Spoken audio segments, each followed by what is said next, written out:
All right, Jim. Whoa, Dude.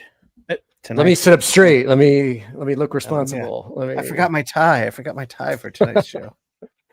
It'd be awesome. It'd be awesome if we did a show. We should have done it for this one, but where we dress like classic cartoonists with the white shirts and the ties, and maybe like a smock or something. I don't know. Yeah. But, and we'll talk like this, eh? Yeah, you got to make these deadlines, kid. Just talking Kirbyisms. That'd be amazing. Dude, huge epic show, our biggest show to date with guest Arthur Adams. Yes. The man needs no introduction. He's here to draw with us. It's kind of blowing my mind. It's 12-year-old me is like, oh my God. Like I remember like discovering comic books. The first one was Dark Knight Returns, and I fell in love with the medium and Frank Miller. And then I went to a comic shop and discovered the spinner rack at my 7-Eleven. I discovered McFarlane.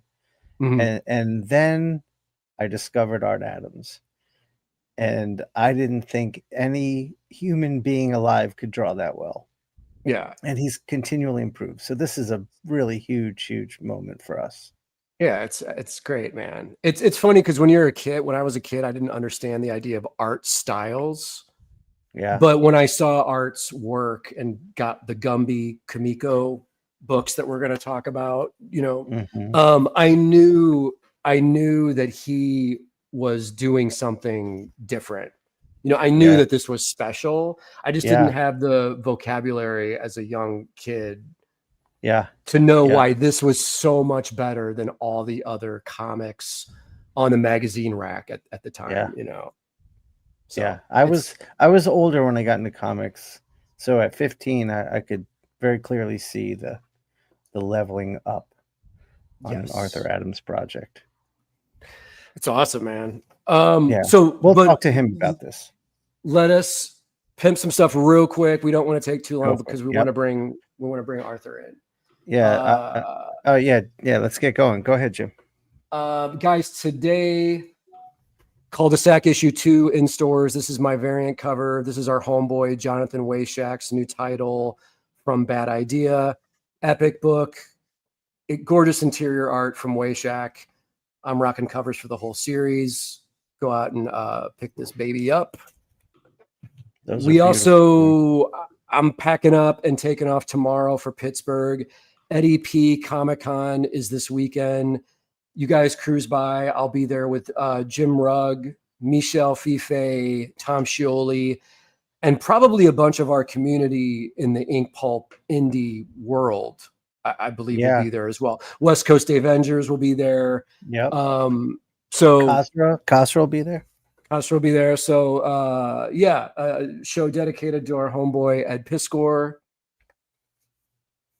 And what else we got? Oh, I wanted to shout out Presidio Comics in Tucson, Arizona, made this Arachnid Enforcer display. Oh, whoa. Out of flyers I sent them. And they also picked up copies of my Savage Street Vigilante book, my Girl Scout stuff. So they made a little creator-owned, self-published corner for me. And guys, this is what you do to craft relationships with comic shops if you're making your own stuff and you're getting them on board. They just did this without telling me, and it was pretty mind-blowing that they went to that. I love seeing how the community just embraces the independent creative spirit, and they just keep blowing me away with all the promo stuff they're doing for you, Jim. It's incredible. Yeah, I was very excited. Thank you, Mike. Thank you, Eric, and Presidio in Tucson. Moving on, we have the very first variant cover will be available through the Arachnid Enforcer Kickstarter. This is the man, the myth, the legend, Mike Del Mundo. You guys so good. Hopefully supported his Kickstarter that just ended, the Marvel art of Mike Del Mundo. One of the best cover artists in the game, right? Yeah, ever. I mean, ever. Yeah. I mean, the concepts of his covers are just not fair. They're just not fair. How smart they are. Yeah. So Mike is just a genius. I owe him huge for this, and obviously this is just a gorgeous piece of Yeah, I work, wanted to man. ask you, did you tell him this was like a Halloween event type thing and that's why he did the jack-o'-lantern, or did he just pick up on that?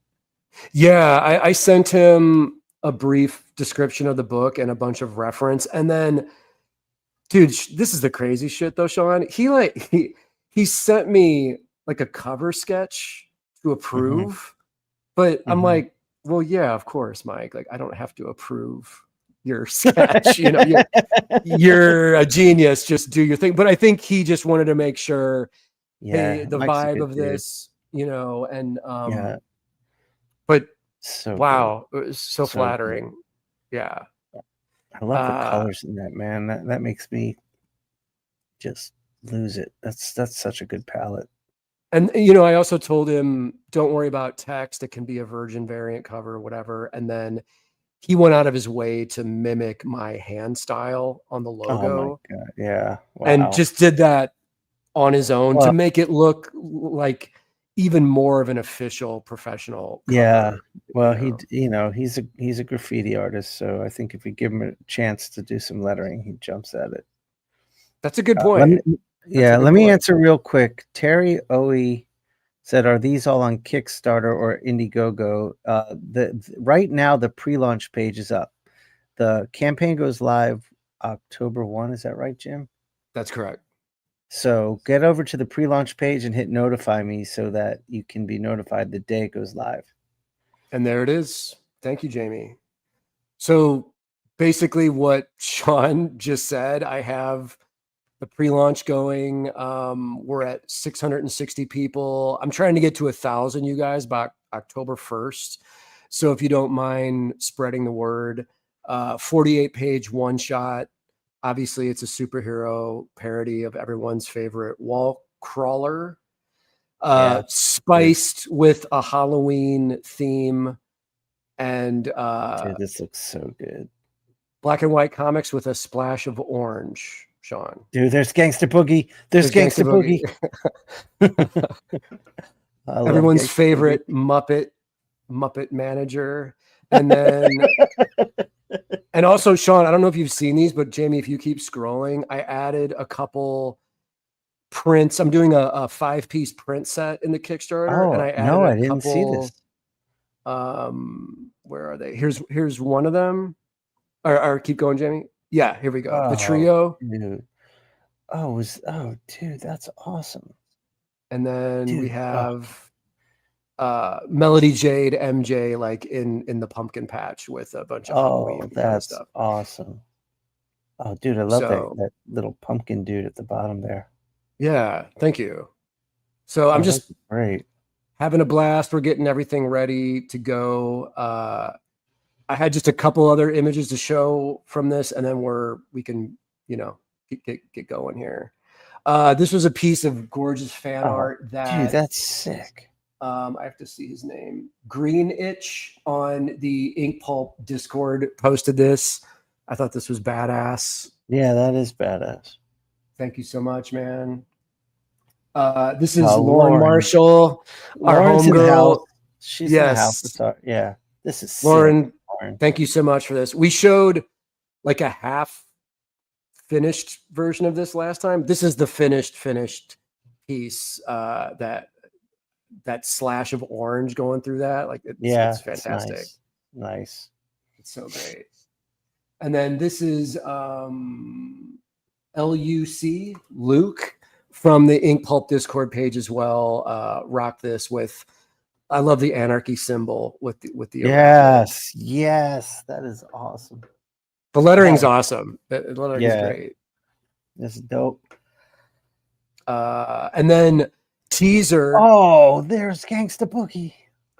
photo. We got Punker Mike, the genius, the brilliant auteur artist, making another promo video for me. And this is a newsstand set that he constructed, complete with posters, little comic books, little trash movie bonanza VHSs, Oh my a god. Savage Street Vigilante T-shirt, and an actual Gangster Boogie figure that His eyes haven't been painted in yet, so he looks kind of possessed. But dude, this is crazy. so the effort is ridiculous, man. I love it. It's great. Amazing. So yeah, that's all I got. I just need to hype up my stuff. I'm launching in like 20 days, which is sort of hard to believe, but yeah, we're good to go. We're ride the dragon, Jim. Yeah, ride the dragon. I know. That's all you can do when you do. That's all we're doing. That's all we're doing. All right. So is that all? Okay. So everyone out there, my art dealer, Arthur's art dealer, Jason Schachter at Essential Sequential, has decided he wants to give the Inkpulp community a discount on Arthur's stuff. So you get a 20% off all of Arthur's books, which are on essentialsequential.com. Jamie's got all the links he'll put in the chat. And the code is Inkpulp20. Enter that at checkout. You'll get 20% off. I've got the Marvel art of Arthur Adams right here. This is one of my favorite current releases, but you get an inside look at all of, dude, this cover right here. This was a back cover on a trade paperback I owned. I could not stop looking at that as a kid. Yeah. That was crazy. Yeah, but it's just chock full of good stuff. So there's this book. There's also his sketchbook. Dude, remember this? Oh yeah, look at that. So many classics, man. So much good. Dude. Remember this? Oh, of course. That legendary 3-issue FF run. Yeah, that was dude. That was some great comics, man.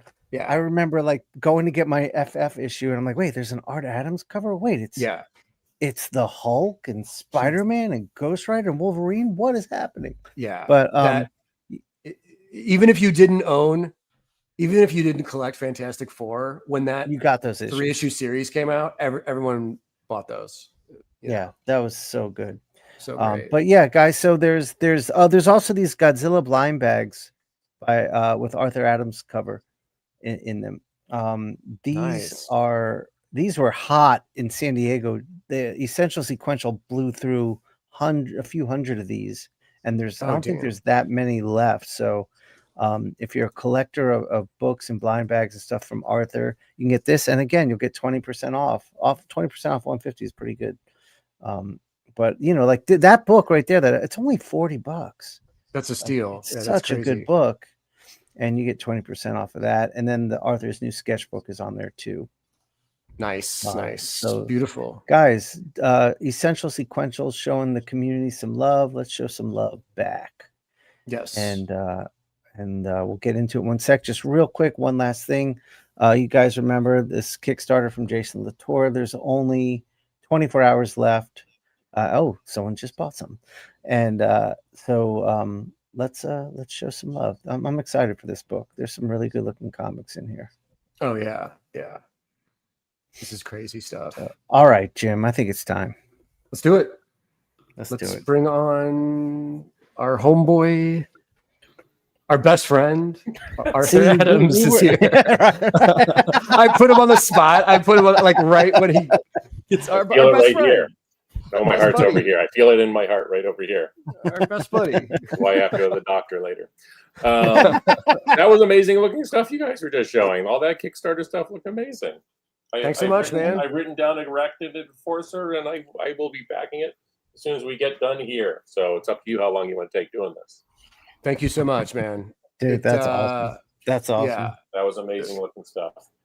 Pleasure to have you here, man. Thank you so much for joining us. This is a big one for us. So tonight we got Arthur Adams, and Arthur chose Gumby as our drawing subject matter. I thought Gumby would be easy. And of course, I always find a way to make things not easy for myself. I think that's where I learned it from looking at your work. Yeah, man. Dude, you penciled an entire narrative double-page spread here. I realized I'd never drawn Goo. Where's Goo? There's Goo or Minga, Gumby's little sister, or Prickle. They're I don't know if it's a dragon or a dinosaur. I got carried away. I love it. About little figures and everything. Oh, nice. Oh, nice. Wow. Arthur, tell us about your history and love with Gumby. When did this start? You know, it's not so. Love would probably be not quite right. My earliest memory of Gumby was I was outside my parents' house, and I think in West Virginia. We lived there for about a year. My dad was in the Air Force, and we moved around a bit. And he was out of the Air Force when we were in West Virginia, but just for like a year. And then they decided to have more kids, so he got back in the Air Force to afford all of these children. Right. Anyway, so we're there, and the little boy next door, his name was Rusty. He was like a year or two older. He stole my Gumby and Pokey toys. Oh no! Oh, Exactly. How do I get over that? Apparently, I never did.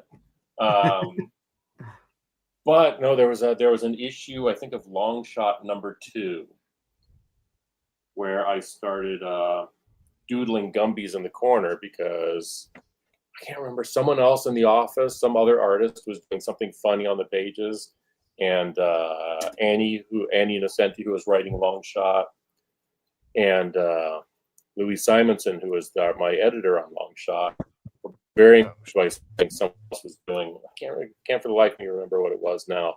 But so I started drawing little Gumbies in the corners of each page, like Gumby as Batman, Gumby as Superman. You know, it was something that was easy and fast to draw. Oh, sure. that's fun. So that's fun. During that short time, Diana Schutz was, I think, Annie's assistant editor, and she saw the Gumbies. Yeah, this is a long time back. And Diana was never meant to be anyone's assistant. Diana's like a force of nature.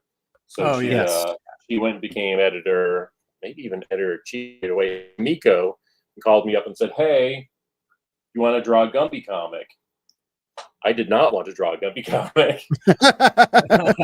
But I had just been, I'd become friendly with Bob Burton, who was at the time working on his amazing comic, Flaming Carrot, which I knew he was writing and penciling and inking basically monthly. So I knew he had no time to do anything else. So I said to Diana, if you can get Bob Burton to write it, I will draw it. And like 5 minutes later, she calls up and says, "Yep, Bob wants to write it. He's super excited." I'm like, "Oh, guess I'm drawing Gumby." Wow. Oh, wow. That's awesome. And I'll just show real quick. It's the first one. This is the one we're talking about. The first one through Kimiko. This was our Bob Schreck, our buddy Bob Schreck, was also at Kimiko at this time. He was, yes. Yeah, he was, yes. So there's Art Clokey, the creator of Gumby, Bob Burden, writer, creator of Flaming Carrot, and Arthur Adams. I don't think I had a photo of myself at the time. Yeah, so I just did a little scribble of myself. I love that drawing, though, man. That's awesome. And then Shawn, check it out. This is oh wow, like Arthur. This is you doing like Will Eisner's The Spirit. Will Eisner's crazy. That's awesome. Full on thing. So great. And it helped that Gumby was supposed to be, even in the show itself, was so handmade looking that it's hard to go wrong with. If it was a little crude, it was probably okay. Oh yeah, and also, man, in the Winter Fun special, you repeated that motif as well with this title page, which I love. That's so great, man. Oh, that's beautiful. Yeah, that is beautiful. Which one is it? So Arthur, when I was a kid, I drew this dinosaur like 500 times trying to figure out how you did that. Like this level of detail as a kid seeing it, I just couldn't fathom how someone could do this on paper. You realize all you have to do is be insane. Well, that might help. That might, but yeah, it because those books did not look like the average monthly superhero books I was picking up at the grocery store. No, and I mean it's silly to think about now, but at the time I was like, oh no, I'm going to be typecast as the guy who draws Gumby. It's like no one really gives a crap about any of that stuff. But at the time, that was relatively early on in my career at Marvel, And I mean, I grew up wanting to draw the Fantastic Four. I mean, the thing I really wanted to draw when I was a kid was Conan the Barbarian. Right. Okay.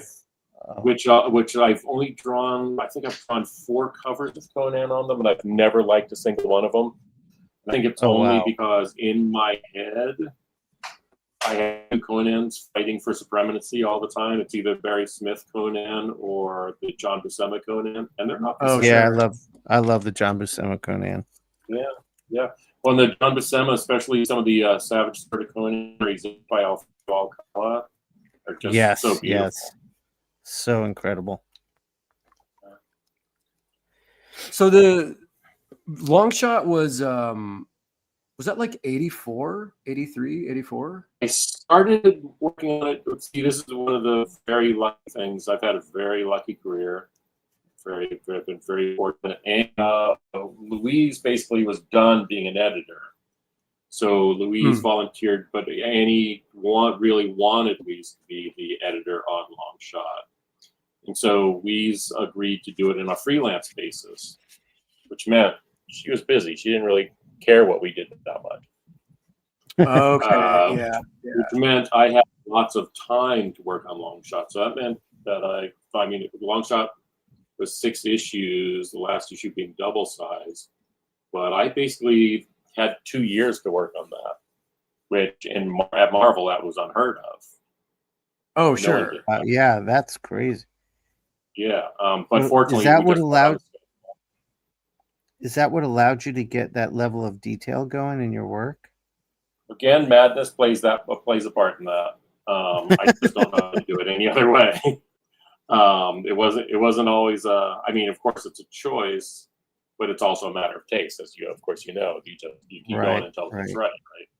And and so for me, if it didn't have, it was like one of my biggest influences, especially at that time, were Michael Golden and Barry Windsor Smith and Walter Simonson. All great artists, and varying levels of intricacy, of course. Yeah, you just answered one of the questions I had tonight. Was because what I loved about your work was it's this celebration of what I call cartooned realism, and there's like almost a Japanese. Yeah. So I wasn't sure if Golden was an influence on you. That's what I wanted to ask. Giant influence. I mean, one of the things that one of my early dreams of being a artist was that I wanted to draw the Gumby Sunday newspaper strip. Or not, did I say Gumby? I mean Popeye newspaper. Oh, Popeye. So I was crazy for Popeye and all of those old, all of those characters, and it's in the domain. Man, I'm so tempted to try doing a Popeye thing. Wait, Arthur, am I remembering this correctly? This is super nerdy shit, but in the Cerebus Jam book, did you draw Popeye in one of those stories? I did not. No, I don't think I've ever. I'm thinking of Terry Austin. I'm sorry. That is almost certainly it. No, Terry's also crazy for Popeye. Yeah. Okay. Another one of my artistic influences, Terry inking. I don't know if you guys would remember this, but they had a book called Marvel Premiere, and one issue was Alice Cooper. And, wow! Terry was the inker on that, and Terry went completely nuts on it. I'm trying to remember. I think it was Tom Sutton was the regular artist, but Terry just went crazy on that, just drawing all the backgrounds, and you could tell he was having a lot of fun. Oh wow!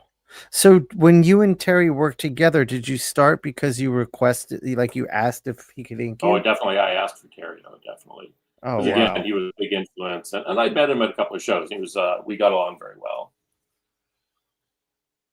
That's great. Yeah, because with your level of craft and detail, I mean, obviously you don't want to just hand that over to any Joe Blow inker. Like you need to be particular with who is getting those pages, right? What's amazing is that anyone would have listened to me, because I mean, when I asked for Terry, I think I was like 21, 22 years old, and I mean, I'd drawn Long Shot, but no one had really seen Long Shot yet. when I started doing the New Mutant special, which is the one, the first one Terry inked for me. Right. Okay. Wow. Man, it's and so much history, man. And because not to jump around too much, but also when Image was happening, yeah, it seemed like when you guys did Legend over at Dark Horse, sure, you guys were almost like the intellectual Image. You know what I mean? It was like the classy, which trust me, to my regret now, we thought as well. I mean, because mostly I just didn't really know those guys, and I don't know if you ever experienced my impression of both you guys. I don't need to know either of you very well, but my impression of both you guys is that you are very generous of spirit and super supportive of other people doing this stuff. When I started this stuff, if you started drawing comics like 5 minutes before I started, you were like some sort of someone worthy of worship. You were someone I had the greatest respect for. And if you were someone who started 5 minutes after I did, you were a young pup who was never going to know anything about the way anything works. Right. And I hope I've gotten over that. But at the time, man, I was hanging out with Frank Miller and Walt Simonson and Mike Golden. I was like, I am the shit. Oh yeah. That's the lovely arrogance of youth, I guess. Exactly so. But at the same time, I feel like that's justified. I mean, it's definitely guys, justified. you know, those are the top guys. It's all those comics, and man, all those Image guys are top guys. They're all. I mean, they're all. I mean, there's so many good people drawing comics, and there have been forever. It's I was being very silly at the time. Right.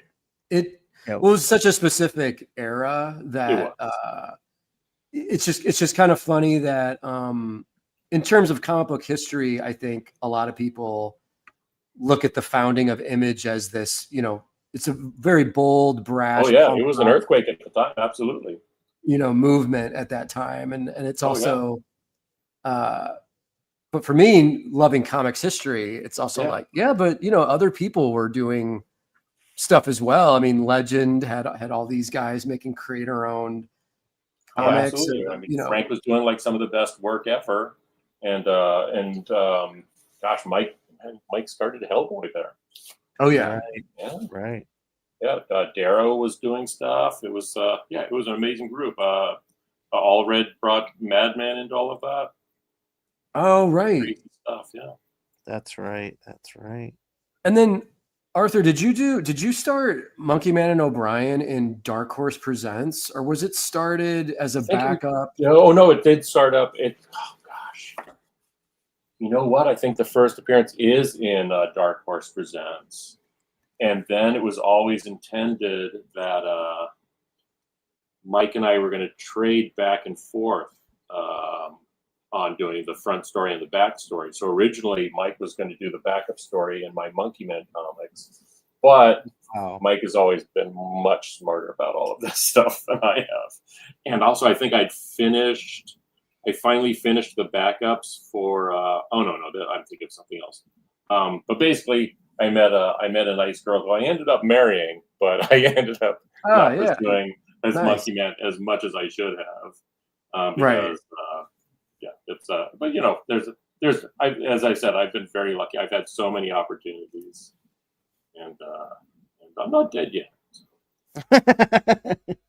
No, man, and I mean your work. You're one of the pros that I look up to in that your skills have not diminished and have only sharpened and improved, and also just like physically when I see the level of craft you can bring and the construction of your drawings, your inking, like your muscle memory, and I'm assuming your hands have also maintained complete health, because at Lake Como in Italy in 2023, I was sat in between you and Dave Johnson. so I have these two titans of drawing just sitting. I'm sitting in the middle of. I'm like, oh shit. Dave is famous for his feeble hands, though. That's true. That's true. That's true. We call him old weak-handed Johnson. Yeah. It's, I should have more empathy, but he makes it difficult. Yeah. Well said. Yeah. But man, you were drawing and doing commissions throughout the whole weekend, and it just seemed like it does seem to be the one part of myself that's not falling apart. That's your is that like that's like your natural state? You can just kind of click into that and go nuts. Yeah. And I don't know how you feel about this at shows, but there is a certain level when you're at a convention where it's sometimes a little bit less about doing a really great drawing. There's a little bit of performance art involved. Oh, sure. Definitely. Yeah. You're making all these Italian people say, wow, it's the only reason I was there. Yeah. That was an experience, man. I had never been to that show. Right. And so pretty there. Yeah. Oh, absolutely. Yeah, that was incredible. Absolutely gorgeous. I still can't believe if you get a chance, people who have not been to Lake Como. It's very, very pretty. Yes. Yeah. Are you going back next year, Art? Probably not next year, but I will. I'm sure we'll go again in the future. Yeah, I think I'm going back next year. Yeah, it's very pretty there, and we got to the point we'd been there for a few years in a row, and we always did very well, and we liked being there. But we also got to the point where it was like, wow, Lake Como sure is pretty. Man, there's nothing doing Lake Como. Man, I'm bored of Lake Como. Right. Like, you are the douchiest dude that's ever said any words. Because it's so pretty. It's a privilege to be there. And we're like, whatever, because we're having Italian food. But yeah, not a bad meal to be had when you're out there. No, I like the variety. It is one of the things that it's happening more around the world. But it's one of the things that keeps me in the Bay Area here, for the wide variety of culinary choices. Yes, yeah. So man, go ahead, Jim. Go ahead. I was just going to ask real quick, because the idea of traveling and doing conventions, like, did you start getting invited to conventions and traveling like right after Longshot? Did that kind of pretty much? Yeah, that brought you like right instant away. Recognition, right? Well, I think the books had already done that. I don't know. I don't know what you guys' observation of the industry is, but there's just some folk, for reasons that don't always make any sense. Some folk just have the magic at the right time. Yeah, it doesn't always make any sense. In fact, it almost never makes any sense. There's people now who are very popular, and I'm like, I don't see it, but other people do. So that's cool. And there's other people who are like, why isn't this man or woman like the most popular person in comics right now? And it's whatever weird magic is involved in this stuff. Right. And were you doing international like pretty early on in your career? I got invited to Singapore, and back then we didn't have fancy computers. So I looked up in my mom and dad's Encyclopedia Britannica. Wow. And they said the city's very nice in that Encyclopedia Britannica from 45, 50 years ago. The Singapore is beautiful, a famously beautiful city with very nice people. Right outside of the city limits, there still roam tigers and cobras. And I was like, I'm not going to Singapore. Oh, damn. Yeah. That's insane. But fortunately, when they did when I was doing the covers for Classic X-Men, they invited Chris and I to travel all over the UK. So yeah, got to do that pretty early on. That's amazing. That's great. Yeah, because that's the one thing you don't really plan on is you get into this line of work and then suddenly you're just going places you never imagined. People want you to come places, and it's like, yeah, exactly. I would never have guessed that this would be the thing that would make people want me to go to Abu Dhabi or Singapore or China, but we've been able to travel all kinds of places. It's because stupid comics. Yeah. So great, man. It and with your early career, were you inking like the classic X-Men covers? I inked a bunch of them. It was also a moment where it was fun to experiment with other people. So I got one of my art, like I always list Golden and Windsor Smith and Simonson as my main influences, but there's others very close that I love just as much, and people like Al Williamson and P. Craig Russell. Oh yeah, and so I was able to get some of those guys to ink some of my stuff, especially Craig Russell, who was a really big influence. Like there's things I liked about Al Williamson's stuff, but I was honored that he inked my stuff. I much preferred, of course, when he did his own work. Right. Yeah. But just I learned so much from Craig Russell when he was inking Ditko on ROM. Because I'd seen Ditko on lots of other people, or Ditko doing lots of other work inked by various people, and I was like, and I mean, later 80s Ditko, not the 60s Ditko.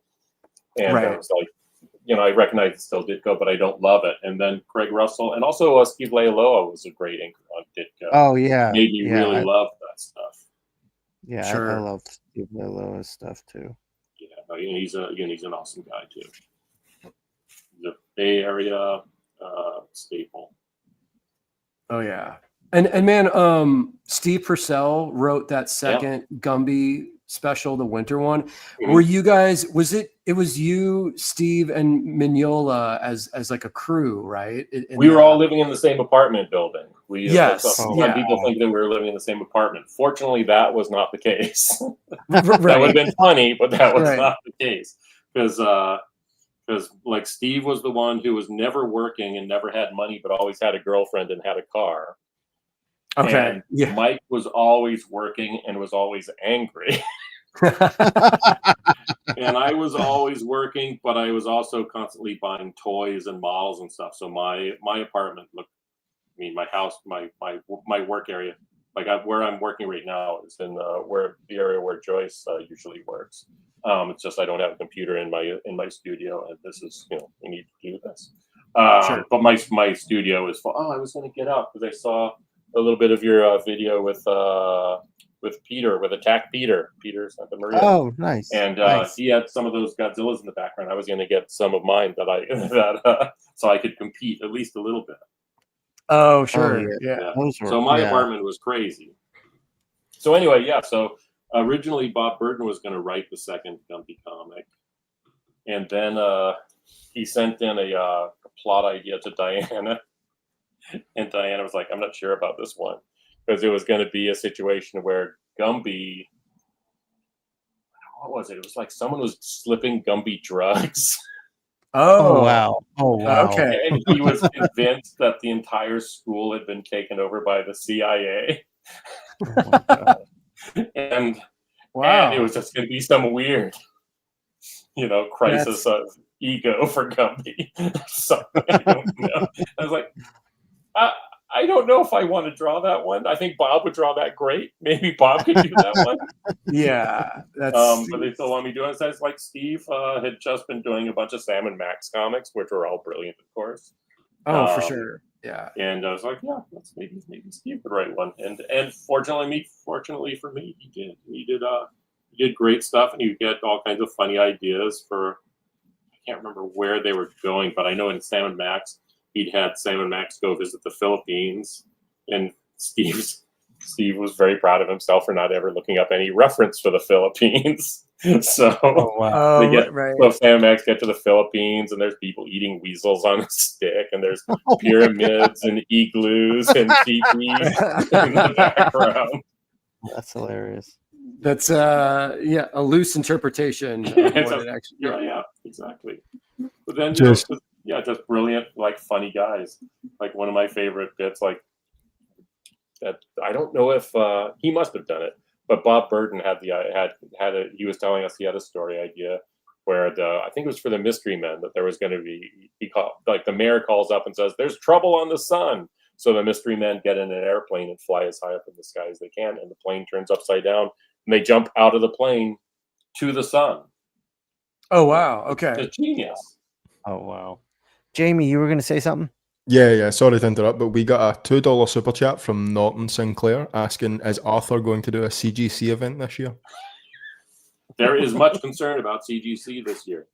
I think we'll probably announce one sometime towards the end of the year. As last year we announced one. I didn't actually start doing the CGC run I did on this last batch until the beginning of January of this year. So that meant I was drawing the CGC stuff because I was going very slow, but they were paying me very well. So it's not like I'm not complaining too much. But I think I was drawing the CGC stuff for into the beginning of April, from January 1st to the beginning of April. Again, paid very well, not complaining. But it does mean that I didn't get a bunch of other stuff done that I should have gotten done. So I'm trying to concentrate getting that stuff done. And we'll probably do something similar where we'll announce it towards the end of the year, and I'll start doing the CGC stuff sometime at the beginning of next year. cool. Just quickly, we just got another $2 super chat from Dan Fraga saying, "Big love." Oh, hey Dan, how you doing? Dan Fraga, what up? Dan Frag in the house. Couch Yeah, noodles. Thank you, Dan. Fragga Also, boom. What's up, everyone man? out there, we haven't said this yet, but we're starting a new thing where we're going to do a Q&A at the end of the show. The last 15 minutes we'll be doing your Jamie, why don't you tell them what to do, because I don't remember where they should be putting their questions. Basically, just so we don't have to interrupt the flow of conversation constantly, I'm taking note of some of the best questions that are asked in the chat, and we'll ask them for the last 15 minutes of the show, just so it's all together. Now, if you've got a question, if your question is not asked, that means you had a terrible question and you're a bad person. Oh, I'm glad you right. said it, Arthur. I'm glad you said it. now, Right. if you've got a question that is time sensitive or you're dying to get it answered quickly, that's what the super chat is for. We will answer the super chats as they come in. We are open to bribery. Yes. Basically, yeah, that's what's going on here. Understood and appreciated. Oh man. So Arthur, are you busy all the time with commissions? Like, do you have a schedule for? So I'm very bad at scheduling. I am busy all the time. I am working all the time, but that sometimes means I'm actually doing real work, like maybe 3 or 4 hours a day, or other days I'm working, 12 or 16 hours. I'm not smart about any of this stuff. And I guess I've been doing it long enough that if I'm tired, I'll just, not draw. And, but usually, years ago when my kid was born, we got a call from someone saying, "Hey, we want to talk to you about your retirement." And I just laughed, like, dude, I'm an old man who just had a kid. I am never retiring. But even aside from that, I've been doing what I've been doing since I was 3 years old. It's like, exactly. It would be weird to stop suddenly. Yeah, I feel the same way, man. Like, this is just what I do. Yeah, you don't. Yeah, this is who we are. This isn't a job. Yeah. No, so I am kind of working all the time, and we've been, the conventions are kind of a big thing right now. I'm doing a thing for Image, which I've got 1 issue done.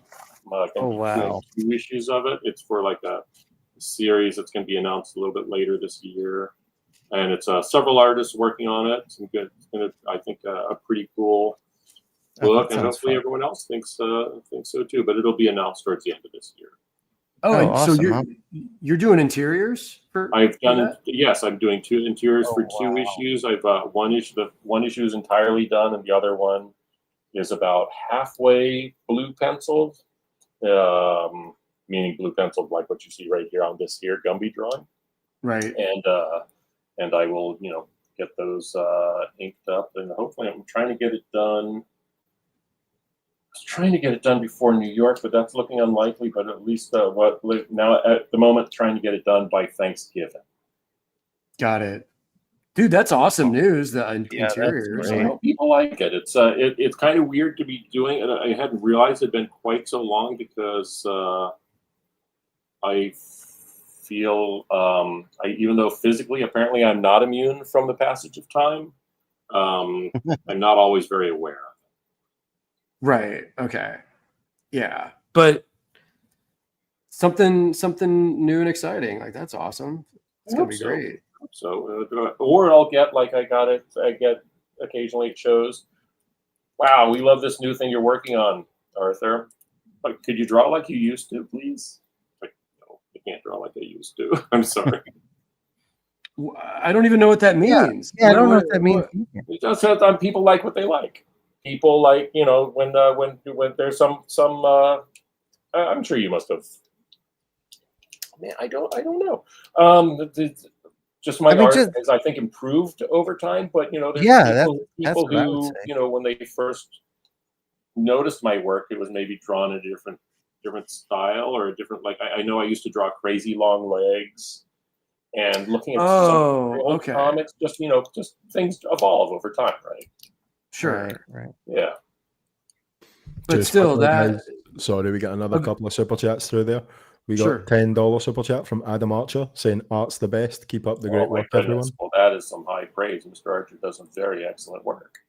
Yes, Adam, we love you. Thanks, buddy. And we got another $2 super chat from Julio Morales saying, never forgive myself for losing my sketch art gave me in 1991.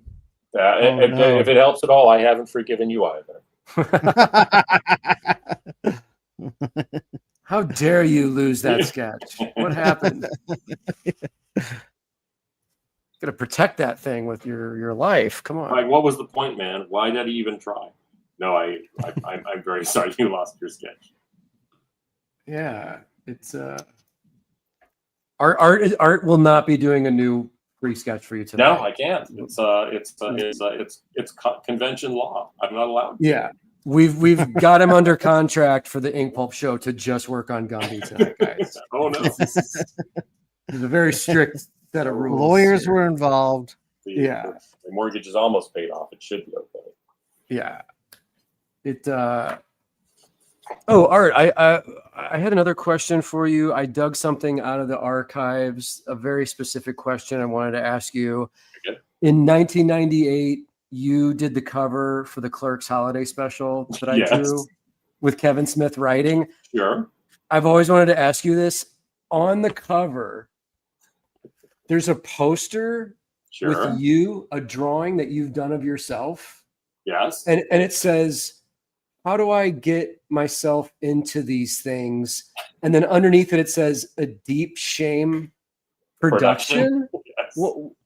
I don't really know. Okay, you have it there. I do like that drawing of myself, though. Yeah. And I was very pleased with myself also for what that Home Alone 2099. Home Alone 2099 with him, Kevin McAllister with the walker. Yeah. And then this is my favorite, the Star Trek and Jason. Yes, I was pretty pleased with that one as well. And Godzilla versus Gorbachev. Yeah, unexpected. No one would have expected those things. So that was a weird one. I think that was one of the several covers that Mr. Shrek bullied me into doing. Yes, he did. And I vividly remember him calling me and saying, hey, I know for the first special, Gilbert Hernandez drew the cover. You didn't get to do it. Wow. You're not going to be able to do the holiday special cover either. Sorry, kid. But I got Art Adams. I was like, oh, okay, that's fine. It's still not fine. I would have liked to have seen what you had done. I'm thrilled that you were. My name was even on the same publication as you, man. That was awesome. Well, that was your first mistake. Right. Actually, do you guys mind if I take the show in a 5-minute direction real quick? Good I just want to talk about what I'm doing. So, guys, everyone out there, I had you all know my paintings from the show and stuff, but I had a phone call with Chris Stevens this week to go over his process So I got a whole set of these So Flat paints, and I'm trying to put them to work like he does, and it's not easy, but I'm No, sticking that with guy's it. amazing. Yeah, he's he's amazing. incredible. He's incredible. So And he's I'm a nice sticking with fella it. too. So now I Yeah, hate he's it. super nice. Yeah. But I'll let you guys can watch how it goes. I'm going to be doing a few, like I'm going to stick with it till I kind of get a feeling for it. But the paints are great. Just his processes. It's lots and lots of thin layering, and I'm getting impatient because it looks awful. But No, now it it's doesn't look starting to awful. look. It looks great. What are you talking about? It looks awesome, man. So, Shawn, Yeah, because we're yeah. all working on our own stuff, when you started the show, I looked up, did you just have, was it a tight pencil drawing with just a simple like gray wash over it? What I had was a tight pencil drawing. Well, it wasn't even a pencil drawing. I did a very quick and dirty like ink job with a watered down burnt umber, so it looks like a pencil, but it's waterproof. Okay. And then I did an orange wash on top that I think was too thin, and that's what I started the show with. So now I'm layering the palette on top. And now that I'm looking at it, I'm gonna start bringing some color into the shadows, maybe some blues and stuff. But yeah, it's just a process of layering. Wow. Okay. It's a whole new technique. It's not totally different from what I do. Chris and I were talking about that because he wanted to hear my process of painting, which I walked him through. It's not totally different. It's just we're doing some things at different stages. So if you remember, Jim, the first thing I do is I do my ink line at the very beginning. So I have a finished ink line, and then I do all my values in dioxazine purple, and then I start to layer on top. So no matter what stage it is, it doesn't look awful. Chris does his inks at the end. So he's like, told me, you're just going to feel like you're making a mess. But when you get your inks going at the end, you're gonna see it all work. And when I've done any painting myself, that's generally my process as well as ink at the end. Oh, really? Yeah. All right. So we'll see. We'll see how I do. Look at that. Pokey is inked. Oh no, damn. So Arthur, are you using microns pretty exclusively? Do you use any other pens? So there's other. So just I'm using the microns right now because for the main figures right here because they're fairly simple. For the when I start doing the dinosaurs, I'll probably be using a little bit more of my my old Kuretake there. Okay. Nice. Which is all right. a nice kind of. It's kind of in the brush pen universe, but it's not exactly a brush pen. It's kind of a flexible nib. Yeah. And I'll use a little bit of everything on here. I used to use the Statler Mars a lot more, but the microns are just so easy to get. Yeah, they are.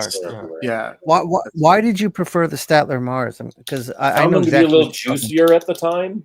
Yeah, me too. And I felt like the tips were a little stronger. Yeah, I just like them a little bit better.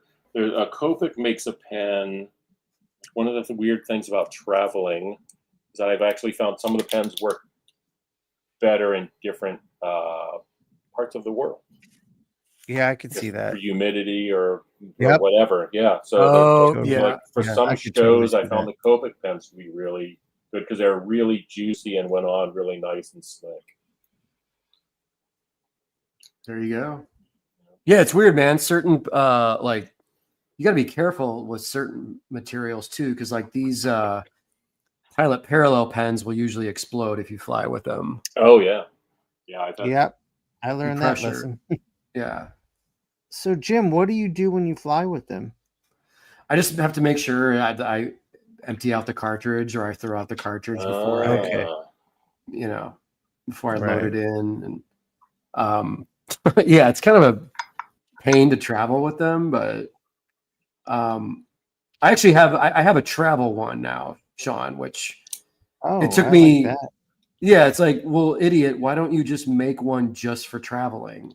Yeah, I have travel brushes that I bring to ink with when I'm on the road. Yeah. Just quickly, guys, we got a $5 super chat from Stylish Nerd saying, "Sup, guys, I had the pleasure of meeting Art at the Dallas Fan Expo dinner last year. He was laughing when Klaus was trying on my suit coat. Awesome guy." Yeah. Nice. Stylish Nerd's awesome. Everyone loves Klaus. Yeah, Klaus Yes. is the best. Is the best. Good man. When did you guys meet? Yeah. 80s back in the day? Me and Klaus? Yes. Yeah. Oh, I met Klaus. So I was always a West Coast guy. I got into comics right. I mean, as I said about being fortunate, I got into comics right at the beginning of royalties and right at the beginning of Federal Express. Oh wow. Which meant I did not have to move to New York to work. Right. Which I liked because I like California, and I'm a big baby. So at the time, and now in hindsight, I'm like, man, I should have moved to New York. I would have, hung out with different people and probably learned a little more stuff and have some more fun stories. But I mean, I hung out with plenty of those people, so that's not like I'm lacking. But no, I met Klaus at a San Diego, I think in the late 80s or the early 90s. And I wasn't even sitting with him, but he was sitting at the other end of the table with one of those big group dinners. And he just had the greatest laugh. He was just laughing. I was like, man, I want to be friends with that guy. Yeah. And I didn't see Klaus again for 20 years until we started I started working with Jason with Essential Sequential. Yeah. Oh wow. Oh. Yeah. Yeah. What a good dude. Very good man. Absolutely. One of those people that I it's bizarre that I know him and get to talk to him. You know? Right? I know. He has that feel like he's been doing this forever. And he's still such a sweet guy. Yeah, absolutely. Not old and bitter like us.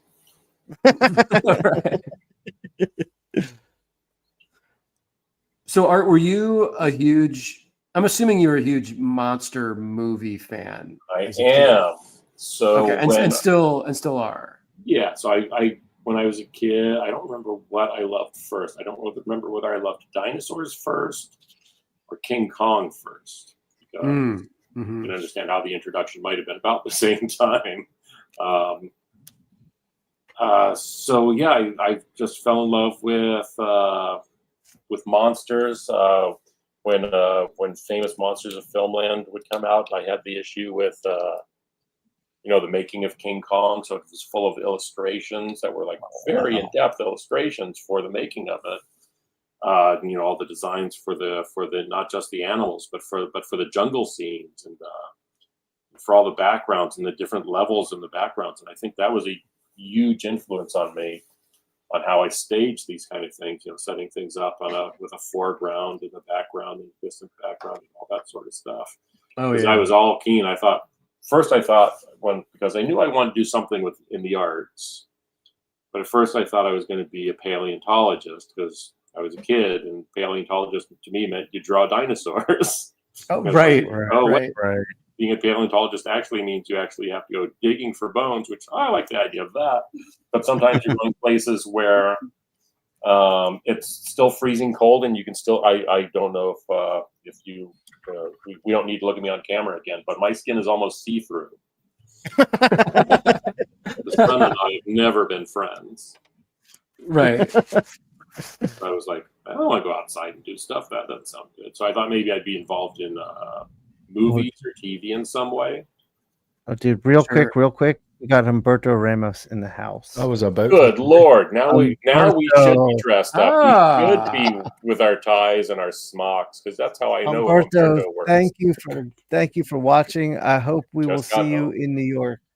Yes, always a pleasure to see you. Wow, hell yeah! Mostly, I like seeing his wife. I mean, Humberto's okay too, though. Yeah, she's sweet. We've got some legends happening here. Yeah, this is crazy. So did Mr. Fraga have a question? I remember there was a super chat from him, but I don't remember. No, he was just saying what's up, basically. Oh, well, that's not even a good question. You said you were saying, he paid. Never mind. Yeah, he did. He just said big love to the whole panel. That's what he said. Understood. Nice. Very sweet. Humberto, can you come on our show with us sometime and draw with us? We would love that. It shouldn't all have to be me, Humberto. You have to do some of this too. Yeah, we would love to get. Yeah, we could. Yeah, if Humberto, if you're interested, just let me know. We'll have you on in a heartbeat. You can do the whole episode in Spanish. We'll try. There'll be a lot of C, D, C. When I lived in Los Angeles for a while and we would go out and get drunk, I would think that I could speak Spanish when we were ordering tacos at the end of the night, and my Latino friends would always be like, "Don't try and speak in Spanish. Like, it's fine. Don't do it, Jim. It's Jamie. It's probably like when I do my Scottish accent for you. I was hoping we'd get one episode without it, Shawn, but here we go. I didn't do it. I didn't. I know. I'm acknowledging that my friends have asked me not to do it, just like Jim's friends. You want to give this one a go, Shawn? You want to read Humberto's message right there? Oh, is there a new message? Oh no! Con gusto. Wait, hold up. I'm gonna guess. No idea. Gusto's Benito. Benito's a fish. We like the program. Yeah. Work. I see Debuhar. That's work. Is that correct? I don't know. No, I'm lost. I tried. My daughter's screaming at the screen right now if she's watching. Oh, right. She can speak. Is she fluent now? Is she? She's not fluent, but she's conversational enough where, like, if we get an Uber driver who doesn't speak English, she can handle that. She can handle the questions, and if she knows enough to know when she doesn't understand something, what to say and how to figure it out. That's cool. Okay. These kids these days with their multilingual activities and fax machine. Well, she did it with Duolingo, and so I started Duolingo about a year ago with Italian, not Spanish. And how'd you like that? I'm loving it. I do it every morning. It's just doing some of that. It's just 5 minutes a day at most. It's 5 minutes a day, and you slowly start to learn. That's nice. Now my kid right now is taking Mandarin at school and a little bit of German at home. Ooh, that's a brain. I think it's on her mom's side. Right. Arthur, are you going to New York Comic Con this year? I will be in New York. Excellent. Awesome, man. We'll see you in the alley, the artist alley. The alley is terrifying. I don't love the alley, but the kid is crazy for musicals now, theatrical musicals. Oh, so we will be putting. Did you ever get to when Mo was working in the theater world? Did you ever get to? Yeah, we did too. Yeah. She got us some incredible seats for Beetlejuice. Nice. Sweet. Yeah, my daughter, that was her dream. We were we were like the 9th row back from the stage. Wow. Yeah, it was pretty awesome. Wow. Did you guys, by any chance, end up seeing the King Kong play? No, did not. Did not last very long. Yes, I did. I saw it on the second night because we were sure it was not going to last. And we were correct. But really? The eighth was actually really amazing. Yeah, I saw like on TV footage of it, but it was really cool. They had the good sense to not make it look like a real animal. It's really stylized and kind of like a brutal illustration of a gorilla. Yeah, wasn't it the designer of the Lion King that did the ape on that one? You could be right about that. I wouldn't. It's not as. It's. I mean, of course, as an artist, you could do a different style. Of course, I don't know. I couldn't answer that. Yeah, I thought I remembered something about that. That was like, I think it was her like next big thing, and then it got canceled. No, it was too bad. And I was there like, dude, I want an action figure of this guy so bad. He's so cool. Oh, nice. Amato, thank you for saying that. Yes, everyone, hit the like button. Please feed the algorithm. Like and subscribe and all that good stuff. Yes. I was going to say I translated Umberto's message, and the gist of it is that he would like to come on the show. All right. Oh, great. We're gonna set that up for sure. Our people will reach out to your people Our people being me and Jim. And JD. yeah, I was gonna put all this on you, Shawn. I was like, Shawn will be Okay. reaching out. Yeah, I mean, I will be. I'll see you in New York, and we'll set it up. That's basically what'll happen. It's gonna be awesome. Battle Axe Gumby. That is amazing. That is super freaky. Awesome. He's Oh, coming that's after. awesome. I like Coming Pokey with after the, people. Pokey with I the always- teeth. Yeah. I always wonder why I decide to try things I'm not comfortable with on camera while talking. That's When like I see we were you just guys are saying, just it's a little killing bit, it. it's a little bit of performance art is what it is. Yeah, but if I was in my comfort zone, it would look a lot better. Well, you know what? That's one of the cool things about you is that you step outside of your comfort zone. This is why I picked Gumby. I am not cool. No, I love this. I love. Oh, dude. So yeah, we Yeah. haven't talked about this, but Gumby, I have a huge love for Gumby. Growing, I mean, Gumby was my introduction to stop motion, probably. Okay. And I have a deep love for stop motion animation, which I passed on to my children. But I've loved Gumby, and I remember, Jim, did you have this shirt? It was probably 1985.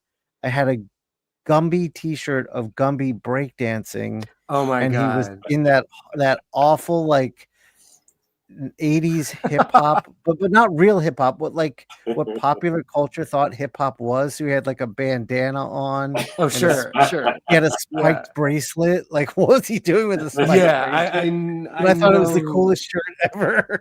I know exactly what you're talking about. I didn't have the shirt. You would. I thought you but might know. Yeah, I think my neighbor buddy had the exact shirt you're talking about. Yeah, it was a staple of 80s, culture basically. Yeah, totally. That's awesome, man. But no, Art, I'm glad you chose Gumby because it's almost like subverting expectations of, are they going to draw X-Men? Are they going to draw Long Shot? Are they? It's like no. This is we're going back to some indie comics, Kamiko, and the two one shots really had such a big impression on me that I knew your other work, but for me it was funny to see. It was so fun to see you create these worlds where and like all the supporting characters in here, man, with the bears, the space bears. Yeah. So that you just reminded me accidentally. Yeah, the space bears are fun. Although I didn't draw the Bob described them as having very tiny heads, and I look at them now and go, I should have made their heads much tinier. Right. I thought that was funny, but there is a comment at some point like their heads are so small. It's like I should have made their heads even smaller because they're kind of like now Gumby and Pokey are a little judgy. Right. Instead of there's like, this moment. Like, oh, shit. There's this moment where the bear plays like a space whistle. It's like there's just the weird Bob Burden stuff mixed with your art style is fantastic. Yeah. So and so Bob designed the robot children. He designed the Hysterians. And I think that's why the parents look completely different than the robot children's because I think I made up the robot parents. Okay, yeah. That I used to read this book to my youngest brother, and this alien freaked him out. Sure, as it should. Like he was scared of this. He was like, "Oh, I don't like that." Wait, how old was he at this time? Super young, like 5 or 6, but he loved the Space Bears. He loved Gumby, and just the playful nature of all of it. And this was also disturbing to him too. The bears stacking the alien bodies.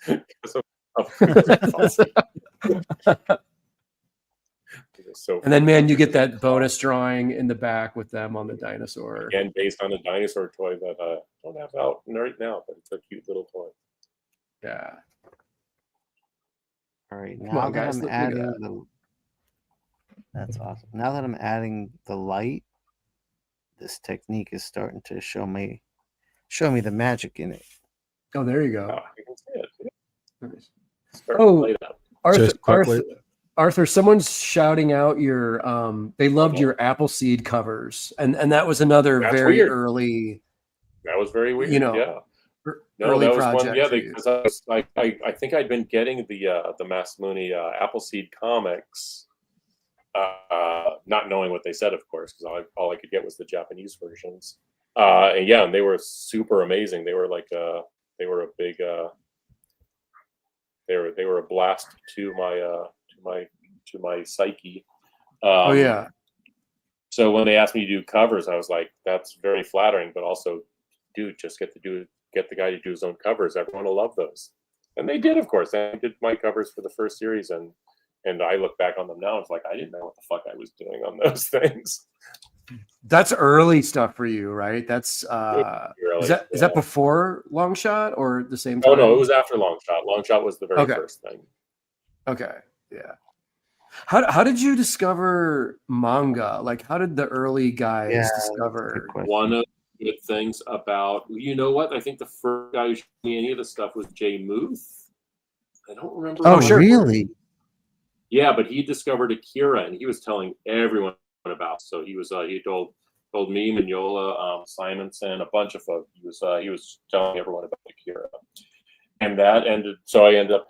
That's one of the good things about being here in the Bay Area, especially at that time, is we have a shopping center called Japan Center, and that has one of the very first Kinokuniya Japanese bookstores. Oh wow! And they had a comic section, they had a manga section, and so I went there looking for Akira comics. I think I found the Appleseed comics there, and wow, and just instantly was like, these are freaking amazing. Yeah. Discovering Shiro, that's like its own, magical moment. Yeah, so those comics were so fun, so cool. And then were you? I'm trying to remember in the Mike Mignola documentary, the Drawing Monsters doc. Were you part of? Were you guys going book hunting together as well? And often, but not always. But often, yeah. Okay. I don't think he was part of those trips to Japan Center, because Japan Center also was for Japanese food and Japanese toys, and Mike's always been a working guy, so I think that would have been a long time away from the table for him. I seem to remember that I was mostly going there with girlfriends. Okay, yeah. Man, what a time to be in the Bay. The early mid 80s. It's probably just a totally different culture. It's kind of not, kind of so. I mean, so many cities kind of have their own flavor, and San Francisco had always been kind of a banking city, and that is probably still the main thing in downtown San Francisco. I mean, there's other stuff now. There's a lot more tech and stuff, but at the time it was largely banking. So there was always a bit of money, at least in parts of San Francisco. And San Francisco's always been one of the more expensive places to live in the United States. Just as it's limited space and Oh yeah. Just quickly, guys, another few messages to shout out here. Humberto said that he'll be in New York and that you guys can talk there. He also sent a really nice message saying that just want to say Arthur was my hero and my biggest influence for years, and now he is a dear friend too. I'm the luckiest comic book guy ever. I'm gonna see that. I'm gonna see that, Humberto. I'm gonna raise you because I'm gonna say the same thing about Arthur that you said, and now we're hanging out. But I'm gonna say it about you too, because honestly, both Humberto and Arthur were two of the biggest influences on me. And now this doesn't help at all for Humberto's story, but man, he was a huge influence on me in the 90s. Whenever you see any of my comics from the 90s and I start drawing people with big giant feet, it's because of that freaking Humberto Ramos. Nice. Awesome. I also just wanted to shout out that we got a $2 super chat from Julio Morales saying, I'm Gumby, damn it. And Eddie Murphy. Always going for the easy ones. Sad.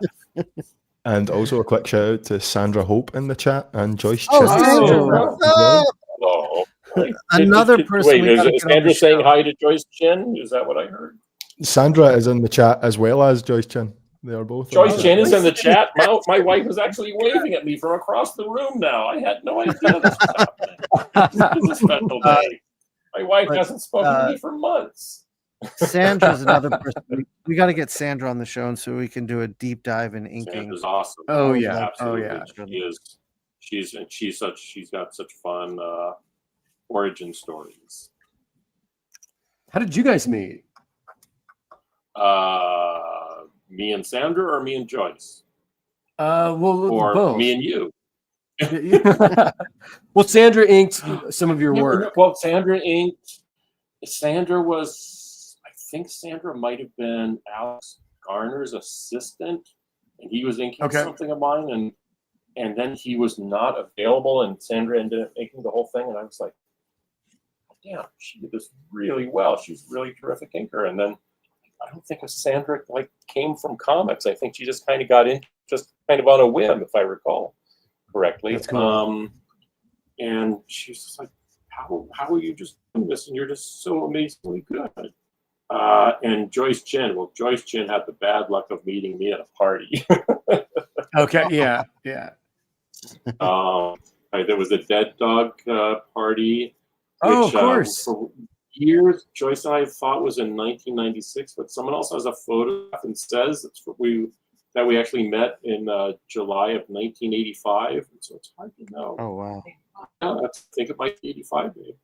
I know it doesn't make any sense. It ruins our whole story. I know. Right. Anyway, it's just 1 year off. It's all right. We've already been together forever. Oh yeah. That's awesome. Yeah, those. Oh, I mean, 95, parties, man. 95, not 95. 85. I missed that. Yeah, no, that's the part that Joyce was looking at me like I was insane, and she was correct. I was insane. So in 95, and Joyce tells the story much better than I do. It's a good story from Joyce. Mostly, I think I was not trying to hit on Joyce at the party, and I was just so bad at it. It seemed like I wasn't. Right. So it's also I was. The Dead Dog party is Bob Chapman's graffiti designs party every year. I remember that. That is correct. Right. So, but also, man, it ends the convention. It was usually always on Sunday It is night. on Sunday, the last day of the convention. Yes. So And everyone everyone's is so tired and fried out Yes, that basically. people start eating and drinking, and then you're kind of in a drunken, very tired state of mind where you just want to go home, basically. But you're still having fun. You're still having fun, But Joyce and I just hit it off instantly, and we just spent hours speaking that night, well after the party. And one of our shared memories of that party, we're sitting there just chatting, have a really nice time. And Bob Burton wanders by and says, "Dark Horse Comics is like a mailman who drives by your house and vomits into your mailbox." And then he walks away. And we're like, cool. That happened. All right. Alrighty. Thanks, Bob. Hell yeah. Wow. Okay. Just quickly, guys, we got another $2 super chat from Phoenix Gutierrez, who said, "What advice would you give to your younger self for Arthur?" I'm assuming. Oh, for me. So I would give very boring advice that I would not have listened to as young me. But old me tells young Arthur, eat better, get more exercise. See? Okay. Not even fun, but that's always good advice. You only advice. realize your body is what you need, because we are self-employed. If we don't do this, we don't eat, we don't have a place to live. So if we don't take care of ourselves, we can't do it. Which brings us back to my giant water bottle.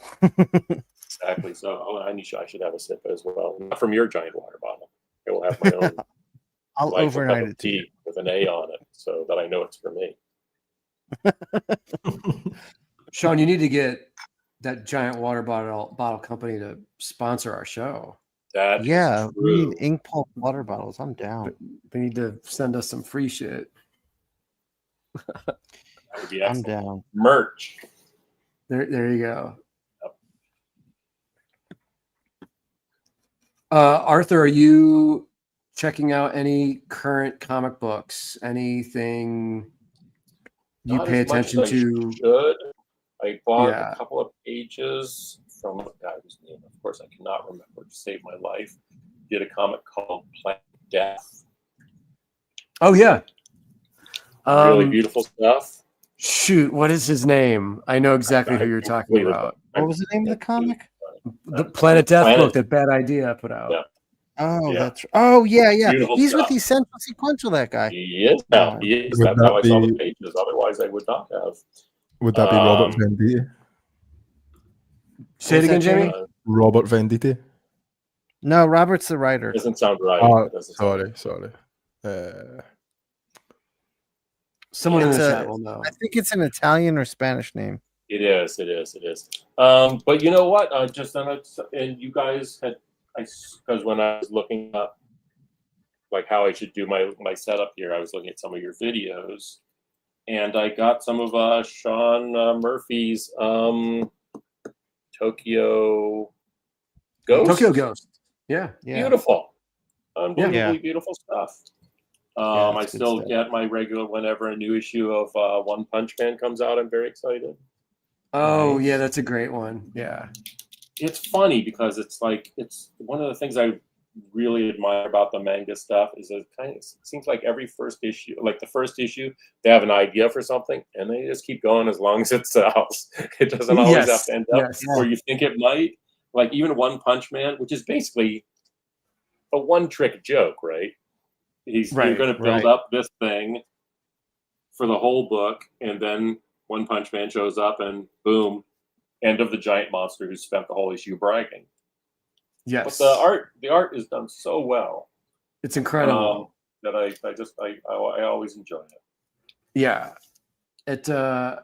I bought the manga, the first tankobon of that when I was in Japan in 2019, and wow. It was in Japanese. I got it for like $1 at nice. one of their more discounted type stores. But I enjoyed looking at it so much that I just decided like I have to buy this in English now because I actually want to read the story. Like this looks awesome. It's a fun book, incredibly well drawn.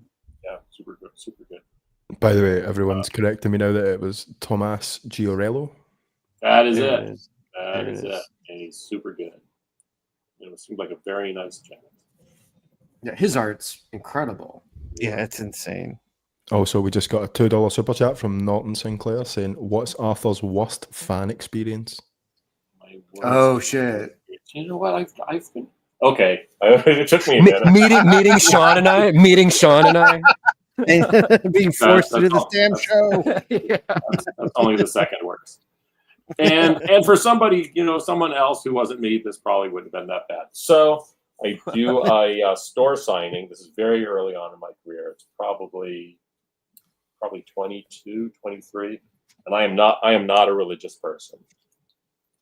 Sure. And the guy does a signing at a store, and the signing gone terribly.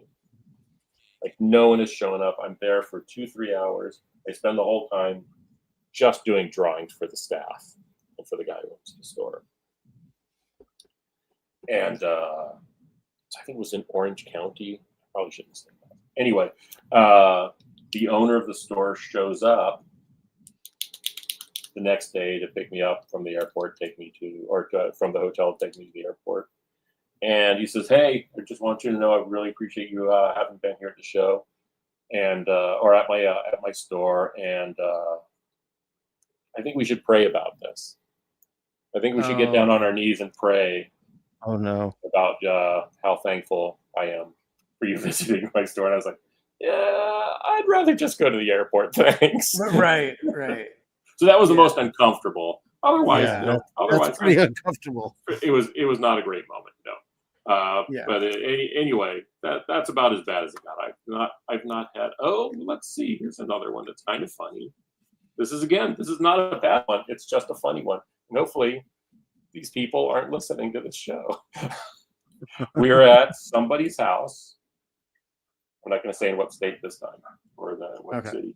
We were at somebody's house, and it was a couple.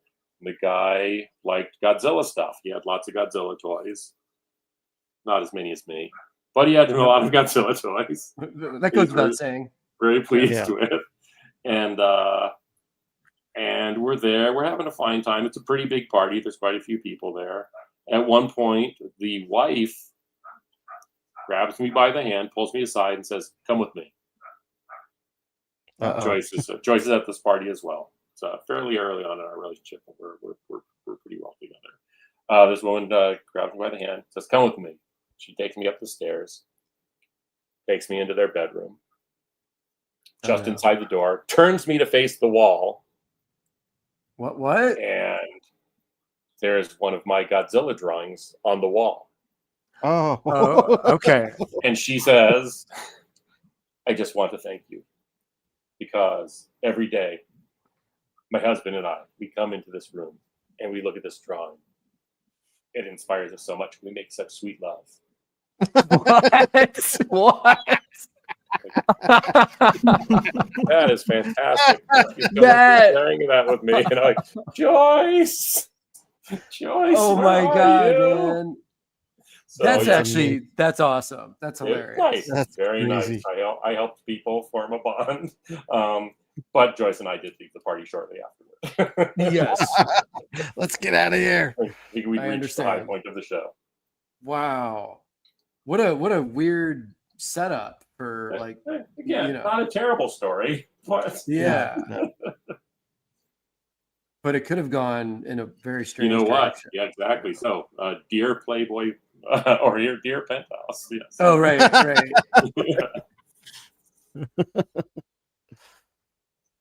Yeah, I mean, that's the thing is you get into these like forced situations with people. Like if you're signing and you're at a booth, like you don't get to escape really. Not people easy way all the time. Yeah. Especially at a store or like this instance where someone else had driven us to the house. Like I think we did end up going like whoever the first person who was leaving, we're like, "Can we come with you?" Please.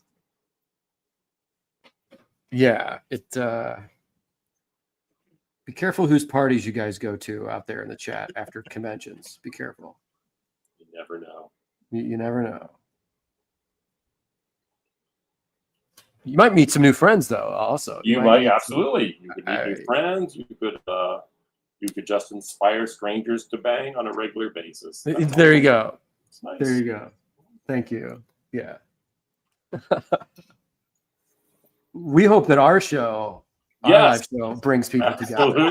Yeah, we hope that if you're having special feelings, it's not wrong. We are not here to judge.